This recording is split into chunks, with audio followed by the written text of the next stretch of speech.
دوستو مولانا روم ایک بہت ہی خوبصورت واقعہ لکھتے ہیں۔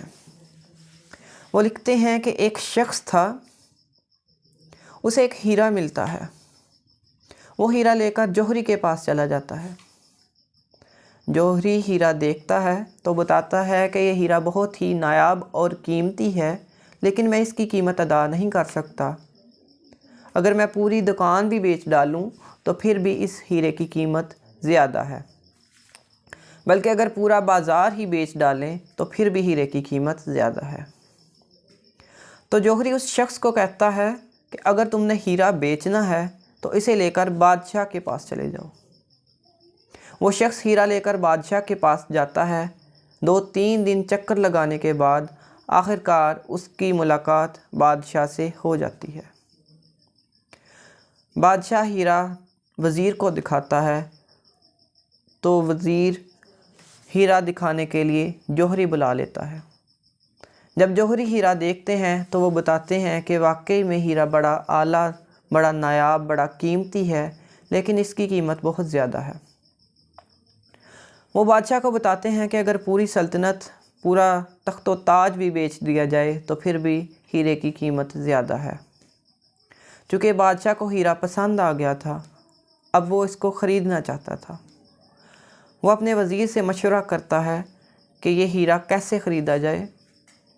تو وزیر بادشاہ کو کہتا ہے کہ آپ مجھے موقع دیں، آپ یہ سب کچھ مجھ پر چھوڑ دیں، میں اسے خرید لوں گا۔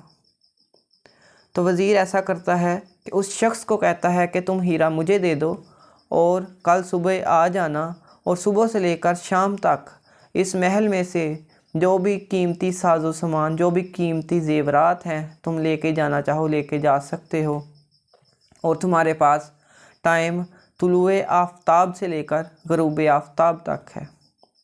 وہ شخص چلا جاتا ہے۔ وہ گھر جا کر سونے کی کوشش کرتا ہے لیکن اسے نیند نہیں آتی، اور جب وہ صبح اٹھتا ہے تو وہ محل کی طرف چلا جاتا ہے۔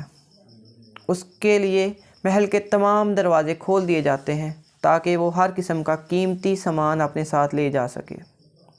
وہ ایک کمرے میں داخل ہوتا ہے تو وہ دیکھتا ہے کہ وہاں بادشاہ کے بہت زیادہ کپڑے پڑے ہوئے تھے۔ ان میں سے ایک لباس اسے پسند آ جاتا ہے، وہ اسے پہنتا ہے۔ اسے پہن کے وہ شیشے کے سامنے جاتا ہے تو وہ خود کو بھی شہزادہ سمجھنے لگتا ہے۔ بہت ہی خوبصورت لگتا ہے اسے وہ لباس۔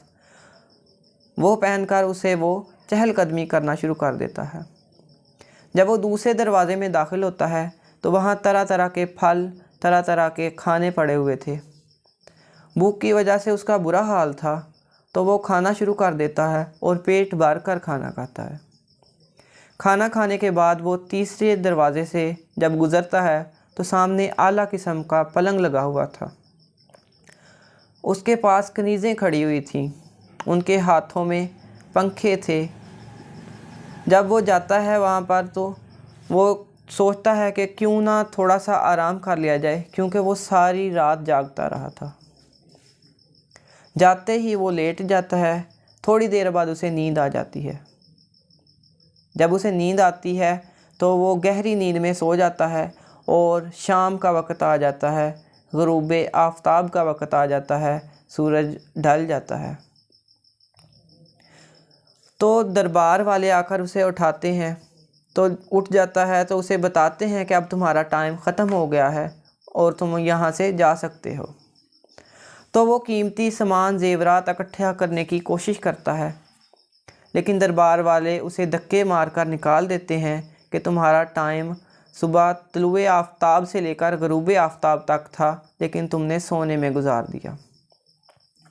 مولانا روم لکھتے ہیں کہ اگر وہ شخص چاہتا تو وہ اتنا قیمتی ساز و سامان اکٹھا کر سکتا تھا کہ اگر وہ صبح سے لے کر شام کو جب اس محل سے نکلتا تو سامنے اپنا محل کھڑا کر سکتا تھا، لیکن اس نے اپنا قیمتی ہیرا بھی گنوا دیا اور قیمتی ساز و سامان سے بھی ہاتھ دھو بیٹھا۔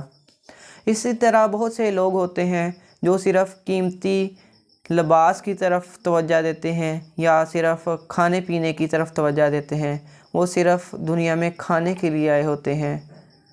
کچھ لوگ ایسے ہوتے ہیں جو صرف زندہ رہنے کے لیے کھاتے ہیں، اور کچھ ایسے ہوتے ہیں جو زندہ رہ کر صرف کھاتے ہی ہیں۔